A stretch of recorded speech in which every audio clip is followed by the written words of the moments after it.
안녕하세요. 디스멘터리입니다. 여러분은 여러분의 조국인 대한민국을 얼마나 사랑하시나요? 몇몇 사람들이 헬조선이라 부르는 여러분의 조국은 여러분에게도 헬조선인가요? 여러분의 조국이 얼마나 대단한 나라인지 알고 계시나요? 오늘은 오글거려도 좋으니 마음 먹고 국뽕 한 사발 들이켜볼까 합니다. 69년 전 대한민국은 일제강점기를 벗어난 지 얼마 지나지 않아 전쟁으로 모든 것을 잃었습니다. 전쟁이 휩쓸고 간 한반도는 모든 것이 망가져 다시는 사람이 살 수 없을 것 같았습니다. 옆집 철수가 굶어 죽었대. 앞집 영희는 지뢰를 밟아 다리를 잃었대. 윗동네 꽃분이네 엄마는, 아랫동네 민수네 아빠는 결국 하늘로 돌아가셨대. 전쟁은 가혹했습니다. 밝은 미래의 꿈은 섣부른 희망이었고 미래는 고사하고 당장 오늘의 생존을 걱정해야 할 만큼 전쟁의 상처는 너무나 깊었죠. 오늘이 지나면 내일을 살아야 했고 밝아올 내일은 끔찍하게 살아남은 사람들의 또 다른 오늘이었습니다. 당시 유엔에 등록된 120개 나라 중 그 어떤 나라도 한국보다 사정이 좋았습니다. 인천 상륙작전의 영웅 메가더 장군은 이 나라가 회복하려면 최소 100년은 걸릴 것이라 했습니다. 이들에게 꿈은 오늘도 무사히 굶지 않고 살아내는 것이었고 이 배고픔이 내 자식에게 대물림 되지 않기를 바라는 것이었습니다. 어느 누구도 그대로 삶을 포기했다 해도 그럴만했지라고 대수롭지 않게 여길 만큼 희망이 없는 하루하루를 견뎌냈습니다. 하지만 누구도 포기하지도 도망가지도 않았습니다. 오로지 내 자식이 굶지 않기를 바라는 마음으로 가족 모두가 살아남기를 바라는 마음으로 돌밭을 일궈 밭을 만들고 살아남은 한쪽 다리로 신문을 배달하고 엊그제 태어난 아이를 들쳐업고 시장에서 야채를 팔았습니다. 자신에게는 내일이 없을지라도 내 아이에게는 내일이 있기를 바라면서 말이죠. 당시 유엔에 등록된 국가는 120개국, 1950년대 국민소득은 태국이 220불, 필리핀이 170불이었습니다. 한국의 국민소득은 67불이었습니다. 1960년대 박정희 전 대통령은 미국의 방해를 무릅쓰고 같은 분단국이었던 서독으로부터 1억 4천만 마르크, 약 400억 정도의 차관을 들여옵니다. 이 차관이라는 것은 국가와 국가 간의 대출 같은 개념인데 언젠가는 갚아야 할 채무지만 당시 대한민국 재건을 위해 너무나 필요한 금액이었습니다. 그리고 400억의 대가로 한국의 젊은이들은 광부로, 간호사로, 서독으로 파견됐습니다. 말이 좋아 파견이지 그 7,000명의 월급으로 차관을 갚아나가는 조건이었죠.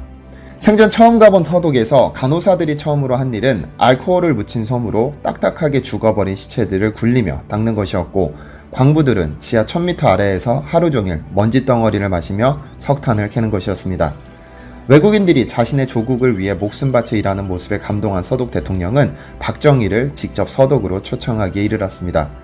당시 박정희가 광부와 간호사들에게 인사를 하려고 예약된 광장은 광부와 간호사들로 가득 찼습니다. 연설에 앞서 애국가를 부르던 그네들은 목이 메여 애국가를 끝까지 부르지 못했고 대통령은 준비해온 연설 원고를 읽지 못하고 꺼이꺼이 한참 동안 눈물만 흘렸습니다. 갑자기 한 광부가 앞으로 뛰쳐나오더니 울면서 부르짖었습니다. 대통령님, 우리는 여기서 죽을 각오로 일하겠습니다. 아니 여기서 죽겠습니다.